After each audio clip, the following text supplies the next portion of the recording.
kabajamtoota fi dhaggeeffattoota hordoftoota raadiyoo daandiyaa assalaamu alaykum warahmatullaahi wabarakaatuh. Oduu dabalataa jiila koongirees federaalistii Oromoo gara Naqamteetti imalaa jiru ilaalchise odeeffannoo dabalataa qabannee dhiyaannee jirra.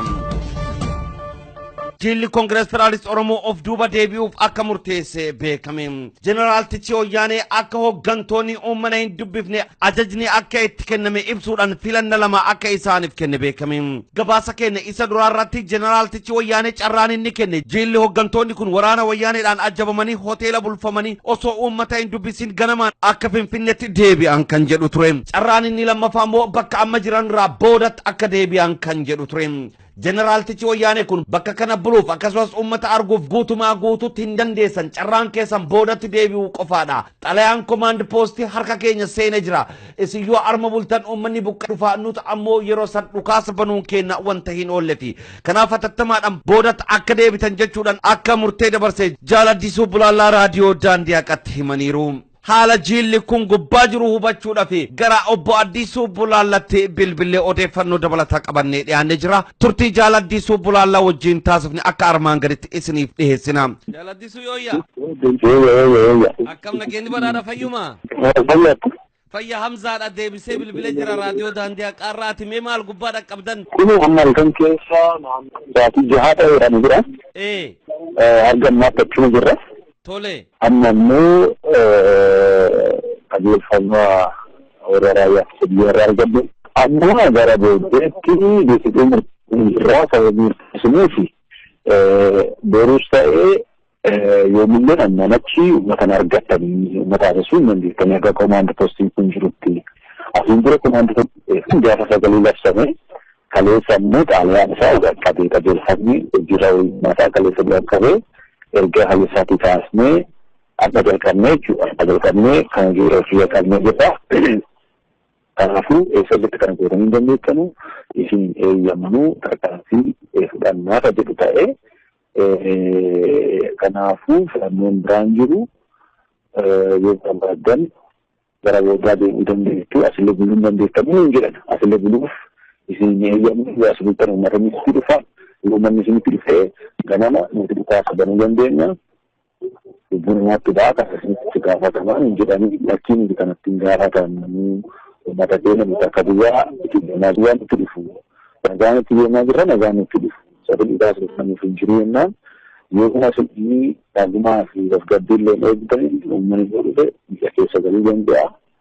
Fudhachuun uumamuu danda'a waan ta'eef inni deemuu qabu jedhanii namoonni baay'een nu waliin dhufanii asii konkolaataa hedduun jiru.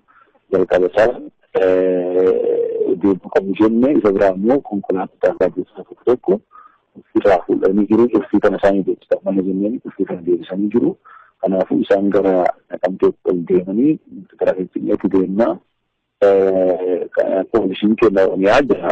Qola bittanneessaa isaan ammoo akka Finfinneetti nutti geessee siin galchaa waan jedhu kaasanii jiru. Karaan bakka adda addaatti fayyadamuudha jennee qeerroon keenya kaabanu kan dabarsaa jirra. Daqiiqa kan kaasan booda sochoonanii yaala.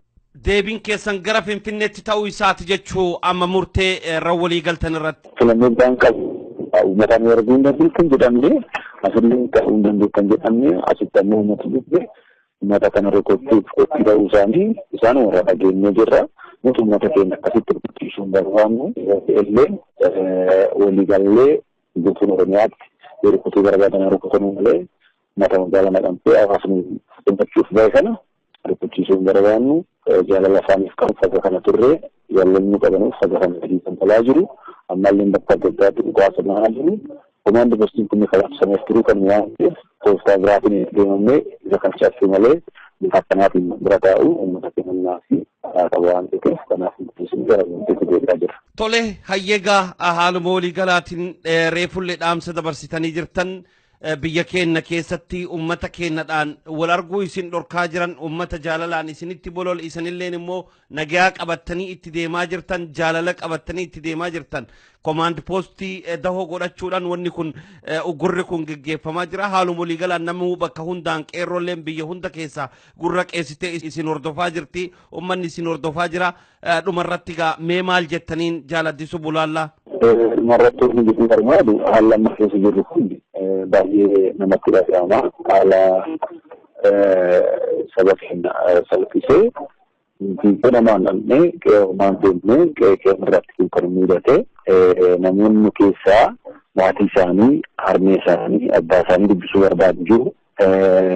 Qe'ee keenya irratti maatii keenyaa wal dubbisuu yoo hin dandeenye inni kun baay'ee ulfaata. Simannaan kun cidhaan wal fakkaata. Simannaan kun awwaalaan wal fakkaata. Namni yoo namarraa du'e namni awwaalata gareen gurmuun baay'ee ni awwaalata. Namni yoo fuudhe yoo heerume walitti ba'anii cidhaan godhatu hin gammadu. Namni madhaati yoo ba'e namni walitti ba'ee hin simata. Simannaa wanti kun waan taatiinti. Isa kan dhoowwuu jechuun saba keenyaaf salphisa. Salphini kun ammoo isuma nurra asiin dura guddinaa ture wal fakkaata waan ta'eef sabni keenya dubbii kana ofirraa kutuu danda'uu qaba. Dubbii kanaa bakka isiitti deebisuu danda'uu qaba.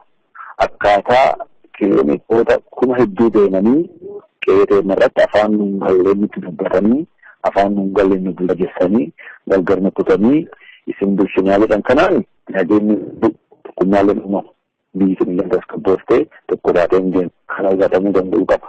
Kun ammoo asirraa'uuf tokkummaan jalqabaa rakkoo itti fufuuf jaalalli akkasumas gaana bakka bakka deemtuuf uummanni keenya isa duraa caalu akkaataa diinni ittiin deemaa jiru. Argee dubbiin kun dubbii akka oromummaatti nutti dhufta waan ta'eef akka dhaaba siyaasaa akka afaan qofa akka oromummaatti dubbiin nutti dhufta waan ta'eef dubbii kana itti deemee facabsuu qabaa. Gaafachuun dheeroof uummata keenya dabarsuu qabaadha. Kabajamtoota fi dhaggeeffattoota hordoftoota raadiyoo Daandii Haqaa gabaasni yeroo ammaaf qabannee dhiyaanne kana fakkaatu qophii keenya idileetiin booda irratti walitti deebina.